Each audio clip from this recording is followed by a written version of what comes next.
Put this in your vlog. Put it in your vlog. You want me to put this in my vlog? Put it in your vlog. Watch. So, if you're gonna read a book, make sure you read a book about me and how good of a stone skipper I am. Yeah? Now watch. Okay, that was actually like really good. Is that the technique? Yeah, dude. What's the technique?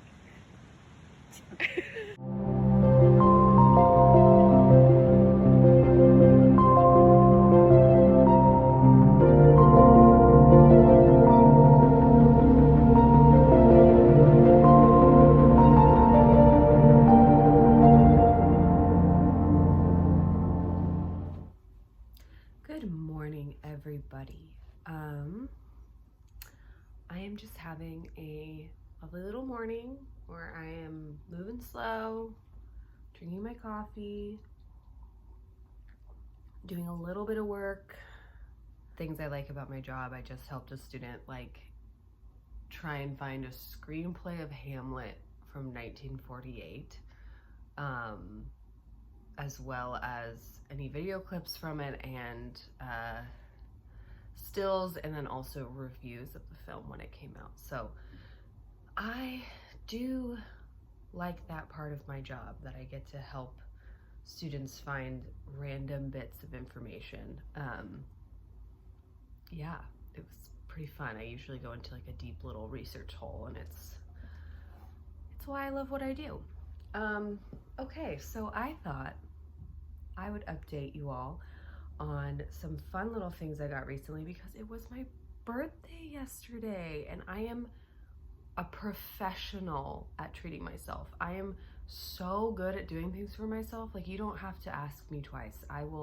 It's very easy for me to take time to myself, to do things that I like, and to get things for myself. I have no problem with that whatsoever. So on my birthday, I am just a queen at treating myself. To start, I bought myself this mug from Lail. I think that's Lail. Follow them on Instagram. They only have like drops every once in a while, but a bunch of my mugs had broken. I get a lot of my pottery from this place in Washington on one of the San Juan Islands. It's this little pottery school, and whenever I go there I always try and buy like one thing, and so I've been collecting a lot, but like 2 of my pieces broke in the last like couple months, so I told myself I would get myself a new mug, and I did. It's this gorgeous like midnight blue color, so love that.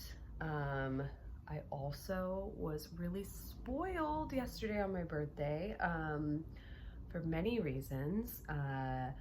Some of my friends got me these really fun kitschy socks that say "fuck off, I'm reading," which is perfect for my personality, so that was so kind and sweet of them.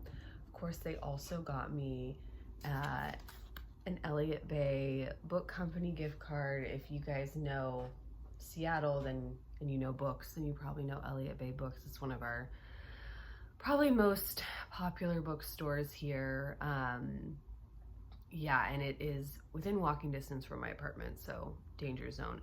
And on that note, my sweet friend Emily yesterday was like, "Go to Elliott Bay, there's something waiting for you behind the desk." And I was like, what? So I walked over there on my lunch, and yeah, I did some damage because she had also gotten me a gift card. So and I get 20% off at Elliott Bay because I'm an educator. So if you live around here and you're an educator, make sure you tell Elliott Bay that you are one and bring your ID, and you'll get 20% off. So anyway, here is what I got. So I got this new, I think it's new,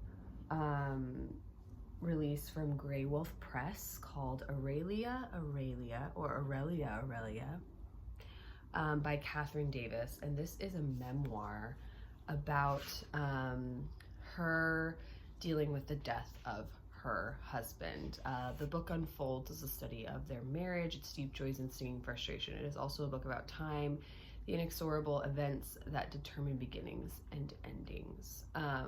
So yeah, I think I saw this on one of those like most anticipated books of 2022 lists, and I was like, yeah, I want to read this.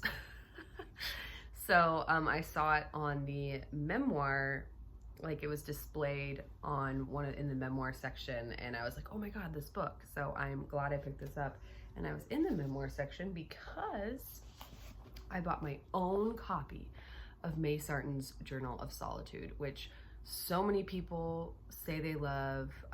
So many people, when I showed a picture of this on Instagram, were like, oh my god, that's one of my favorite books ever. We know Rebecca from Rebecca Eats Books also loves this, and so many people are just falling in love with May Sarton. So yes, I am excited to read this. It was also the only copy they had, so snatched it up. Okay, and then I went into the poetry section and also got a book that I've been wanting to buy myself for a very long time, and that is Anne Carson's autobiography of Red. And I am so excited to read this book. I have really high hopes for it because so many people love it. I love Greek retellings, and Anne Carson is like the OG, and I just hear that her writing is absolutely gorgeous. So I am really excited to pick this up. And then in new release vibes, hardback and everything, I went with my girl Ferrante in the Margins. This was another new release I was really excited about this year, and this is her piece of nonfiction specifically talking about reading and writing, and there's nothing I love more than my favorite authors writing about their writing process. Yeah, I'm excited. So yeah, that's what I got from Elliott Bay. And then I'm not done. My mom, super sweet, sent me this book, Deacon King Kong by James McBride. She said she loved it. I think she read it in her book group. I feel like I've seen it. I know it was nominated for some things. I don't know what. So I will probably give it a read. She even bought a copy for my dad. My dad's not a big reader, but who knows? Maybe he'll read it. And I know when my mom buys multiple people copies of a book, she really likes it. A couple years ago, it was The Man Called Ove. I think she bought it for like every single one of us in the family. Everyone got a copy. So when my mom loves a book, everybody gets a copy. So it was very sweet. So I will probably also give this a read. So yeah, this was the birthday book haul, plus I have another gift card to spend, so I am being the most spoiled, book spoiled on my birthday. I feel very, very just grateful and feeling really warm, fuzzy feelings after my birthday yesterday, so I love it. And then speaking of warm, fuzzy feelings, I am reading Long Live the Post Horn. This book is about a woman working in a PR agency in Norway, and kind of is realizing that her life feels really empty. And then a traumatic death happens of a close friend that works in her PR firm, or maybe not a close friend, but a close coworker who works in her PR firm, and which, you know, spirals her into more existential dread. And then on top of that, she has to take over and be the lead on a client they have, and it's basically the Postal Workers Union of Norway, and they're trying to fight a budget cutting directive from the European Union. And it's really interesting. It talks a lot about unions, a lot about kind of how to find that piece of sentimentality amidst so much nihilism and despair that I think capitalism and neoliberalism provides, and to like really fight that individualistic urge, or to like scoff and laugh at like heartwarming things. I think she's really coming to terms with like, oh, these stories matter, these people matter, and it's really beautiful to see. I also love it because last year, well, really it was like a year and a half, big portion of 2020 and 2021, I worked to unionize my workplace, which then I got laid off for unionizing. So I have a lot of feelings about unions and how much they matter, and how emotional it is when you're in a union, and how hard it is, and how it's this constant fight and constant struggle. And I think that this book really touches on that in a way that I haven't really read yet. So I have so far have really liked this book. It hasn't hit like 100% for me. I don't know if it's the translation. There's something that I think I'm just like maybe not getting in the writing style, but it's not bad. And also, sorry, Norwegians, I'm getting the names confused a lot. It's like Stein and Rolf and Dog and like all these names that I'm like, duh, single syllable names, and then I keep getting characters switched up, but that's like part of it. In the end, I think this book really shows the like gut-wrenching process of being in a union and fighting for workers' rights. It is a really emotional thing, and I experienced that firsthand, so it is really nice to see it reflected in a book that I'm reading. So yeah, that's what I'm reading. I'm almost done with it. I think it's hard. I just got all these new books as far as like what I'm gonna read next. I don't know, because I have a bunch of library books that are gonna be due back, and I want to read those, but then I also really want to pick up some of the ones I just bought. So that is always my problem. I think I need to chill on the library. I think I'm gonna like stop putting holds on things at the library so I can actually like get through the books I have bought to read, because the library creates this thing where I'm like, oh shoot, I have to read this now. And then the problem is I keep getting holds in, and then I basically am only reading books from the library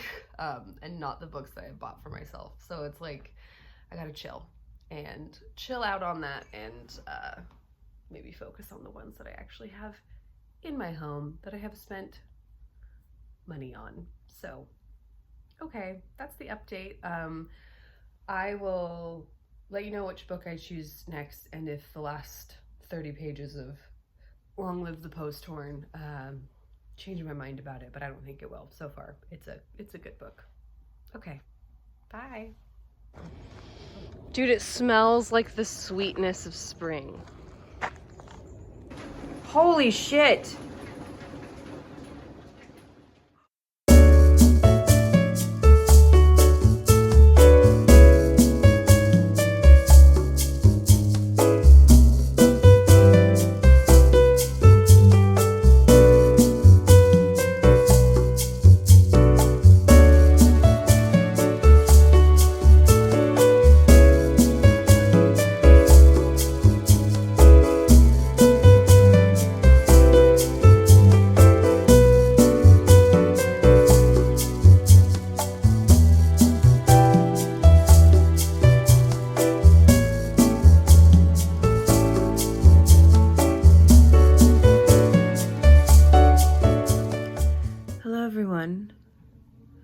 If anyone's curious where I've been, it's been here, laying in this position with a heating pad on my neck, because I thoroughly fucked up my neck.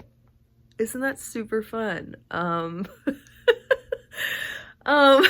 that's what I've been dealing with the last kind of week at this point. I pretended that it didn't hurt for a couple days, and then after my birthday party last week, insert clips of karaoke singing here. Happy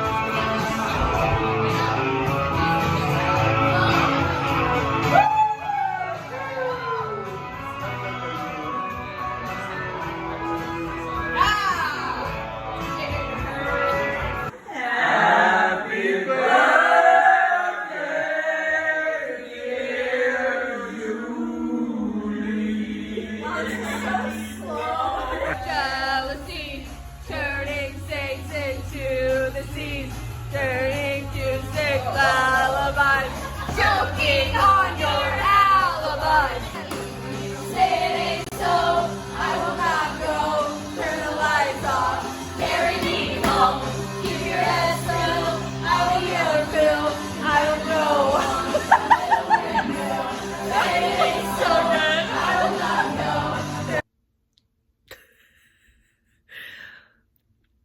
I had a lot of fun, maybe a little too much fun, and I just ignored the fact of how bad my neck was hurting. And so since then, it's been pretty bad.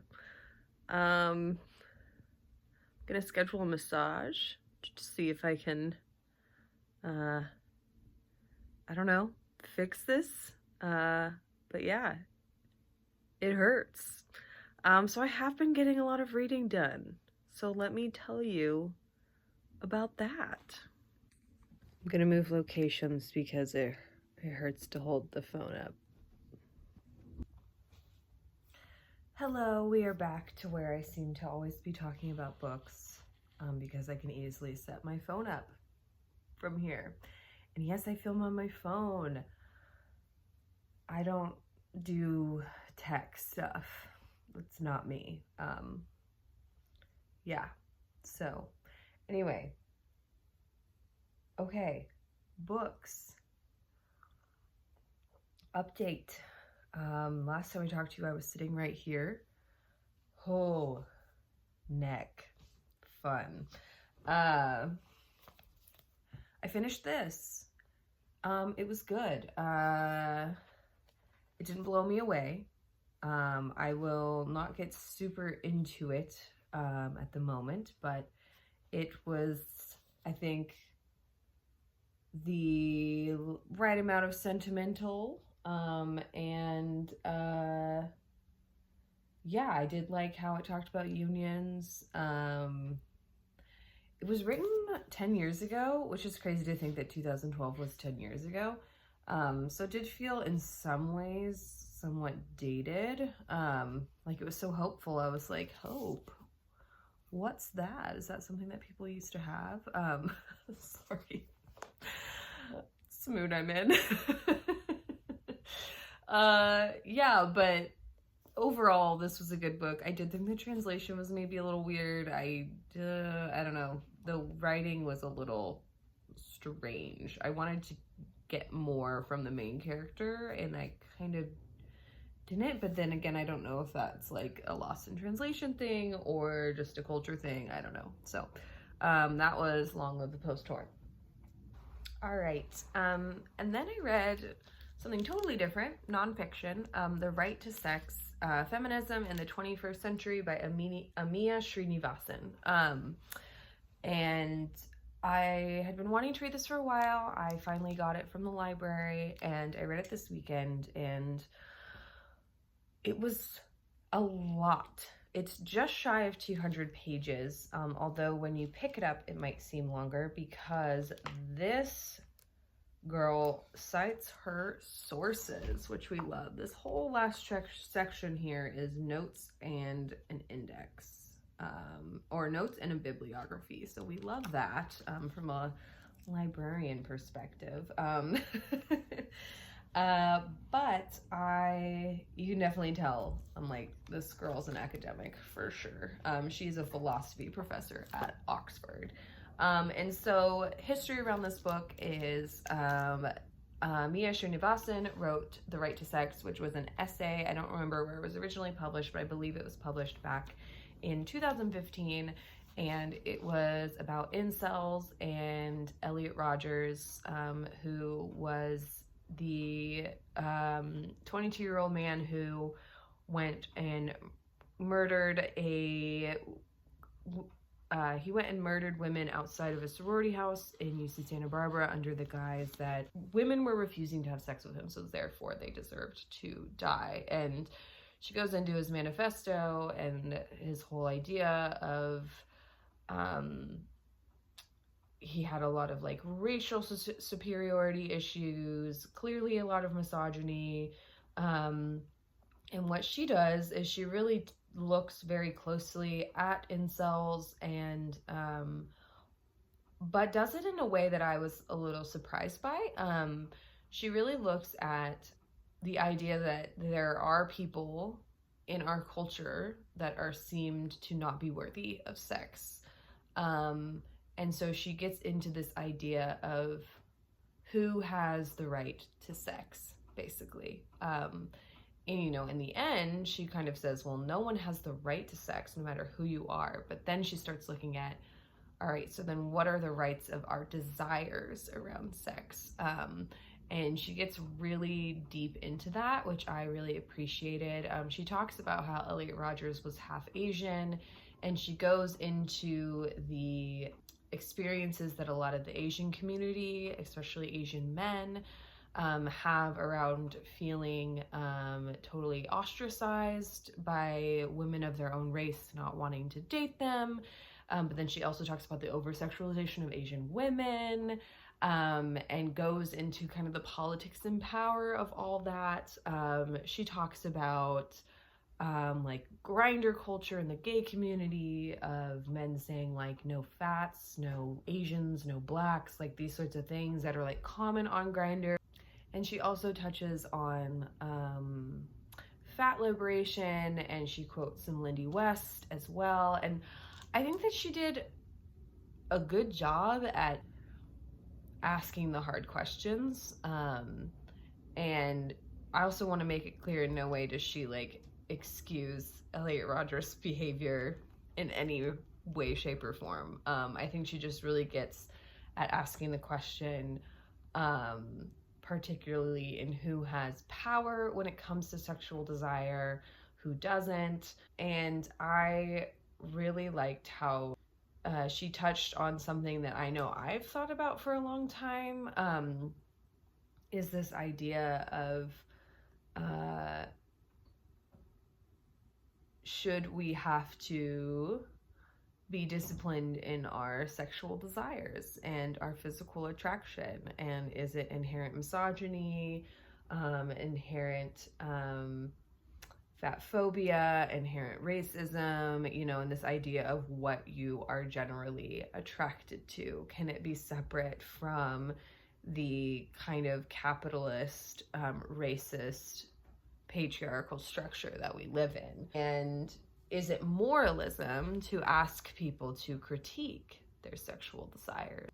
She does talk about, you know, she puts some other voices in here from the queer community that are very much against any policing of any sexual desire, but at the same time then she talks about trans exclusionary radical feminists, TERF. She talks about how there are like problematic stereotypes in the queer community of like gold star lesbians, so that'd be a lesbian who's never like interacted with a penis. And then the same in the gay community, where like men who have been born through a C-section are more like pure gay men because they've never even been through a vagina. Like, and how does that sort of like rigidness like contribute to either misogyny or transphobia and all these sorts of things? And I think they're just good questions. I like that she's not prescriptive about it. You can tell she's a philosophy professor because she's not telling people what to think. She's just asking these very intense ethical questions throughout this whole text, and I really appreciated it. She does the same thing in her chapter about porn, which I also really liked, where she brings up obviously the problem with criminalizing sex work. And so she talks about the movement of anti-sex work feminists and how the criminalization of prostitution usually never leads to the liberation of women. And then on the other hand, she does ask the question is, why are so many sex workers women? And then she says that is because women's sexuality is a commodity under patriarchal capitalism, and kind of says we shouldn't be like okay with that either, but at the same time we don't want to be like policing it, but then that also at the same time we don't want to be like it's totally cool.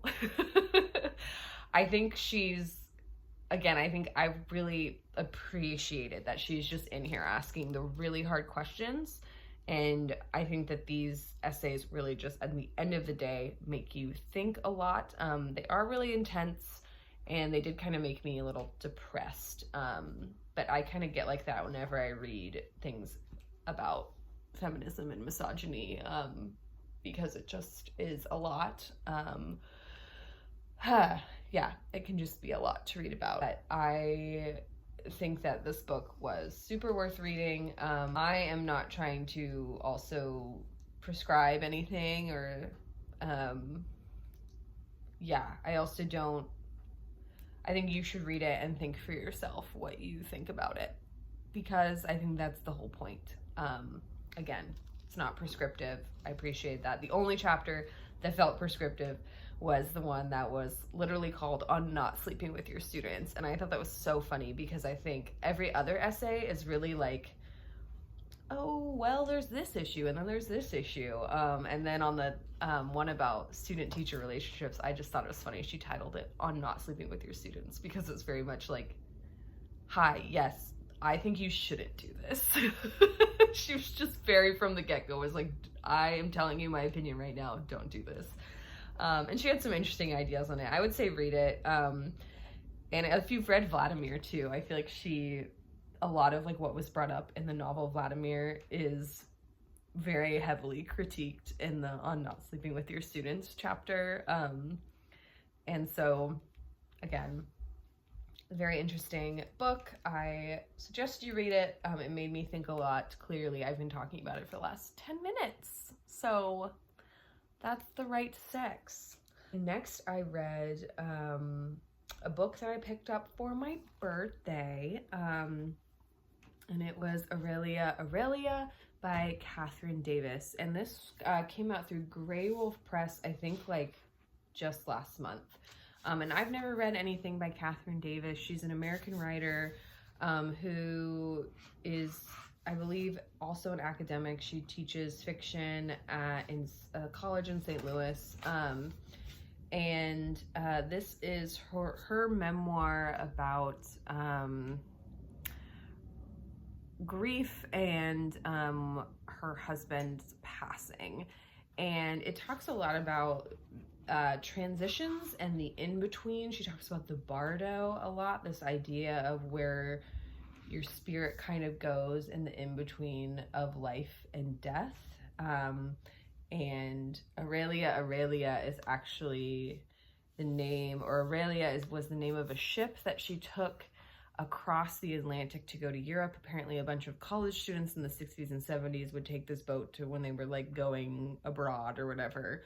And so just in that title, it's this like transitory space where she talked about on the boat, you could feel like you were anybody. I will say a lot of the book didn't land for me because she does a lot of that thing, I think, that sometimes very thinky academic writers will do, where they'll like quote text that I'm like just supposed to know. And I'm like, oh, I've never read that, so I really am not getting your whole point here. I've not read To the Lighthouse by Virginia Woolf, although I want to, and she talks about it quite a bit, but I feel like if I had read To the Lighthouse, I would have had a better understanding of this text. She also talks a lot about memory, which I thought was really interesting, and in the end, I thought it was well written and beautiful, but a lot of it didn't land for me, maybe just because, one, I'm not smart enough, and two, I think she was just referencing a lot of text that I have never read before. I think it's because she's talking a lot about her childhood too in here, and she's, I think, grew up in like the 50s, and so it's just a lot of things, and I'm like, I don't know that, but in the end, I still think it was well written, and if people are curious about reading different kind of grief narratives, I think that this is one of those to read. Okay, so that's what I've been reading. I am currently also reading My Cousin Rachel by Daphne du Maurier. Girl, I gotta know how to say your name. And that was just a whim of something I downloaded on audio to listen to when I drive to work.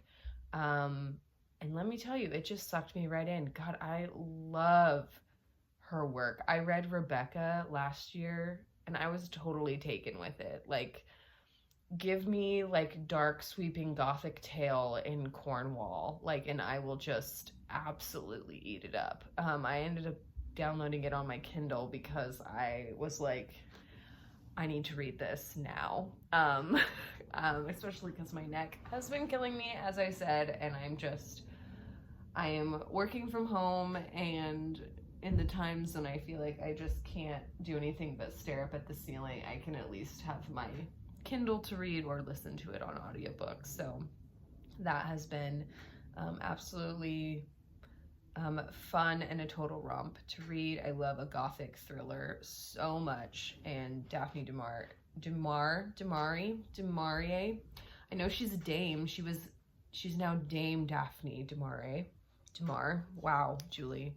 So that's cool. Anyway, I think next after that, I'm going to pick up Love in the Big City by Sang-Young Park. This was longlisted for the International Booker. Didn't make the short list, which is sad. And I'm excited to read this. I've heard really good things, and it's going to be due back at the library. So that is also the other reason I'm really picking it up.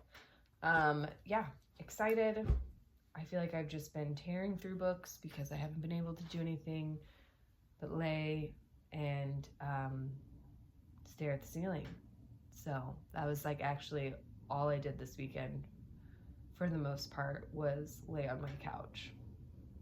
So very, very cool. 31 is turning out to be like really awesome. My body is decaying slowly with time.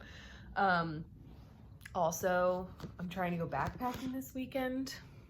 So hopefully that will actually be able to happen, and I won't just be like stuck at home again, because that'll be really sad. I was sick for a long time, and then I finally got better, and then now my neck's hurting. So I'm a little bit like, wanting this little meat sack of mine to cooperate so I can live my life. Anyway, I'm gonna go. I literally just spoke to you for so long, so I'm gonna stop. Okay. Bye.